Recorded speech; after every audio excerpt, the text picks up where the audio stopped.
Big Boss reality show season 7 house లోపలికి enter అవ్వగానే nomination ప్రక్రియ అంటూ కంటెస్టెంట్స్ మధ్యన చిచ్చు పెట్టేశాడు బిగ్ బాస్.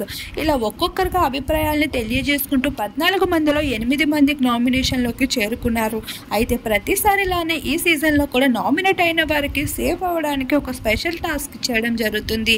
ఈ టాస్క్లో పాల్గొని ఎవరైతే గెలుస్తారో ఈసారి నామినేషన్ నుండి వాళ్ళు సులువుగా తప్పించుకోవచ్చు అంటూ చెప్పుకుంటూ వస్తారు. అదే కుస్తీ పోటీ. ఈ పోటీలో పాల్గొనడానికి ఒకవైపు సందీప్, మరొక వైపు అమ్మాయిల్లో ఒకరు రాబోతున్నారు. వీరిద్దరిని సపోర్ట్ చేయడానికి బయట నుండి కుస్తీదారులు బిగ్ బాస్ హౌస్ లోపలికి అడుగు పెట్టబోతున్నారు. మరి వీరిద్దరిలో ఎవరు ఎక్కువ ఫైట్ చేసి ఆఖరికి సందీప్ గెలవడం జరిగినట్లు కొన్ని వార్తలు బయటికి వచ్చాయి. ఏది ఏమైనా ఈసారి కొంతమంది కంటెస్టెంట్తోనే ఇంత ఇంట్రెస్టింగ్ గా మారిన బిగ్ బాస్ మిగతా హౌస్ మేట్స్ తో మరింత ఇంట్రెస్టింగ్ గా మారుతుందని, గత 2 సీజన్ల కాకుండా ఈసారి సీజన్ మరింత ఇంట్రెస్టింగ్ గా మార్చబోతుంది బిగ్ బాస్ యాజమాన్యం.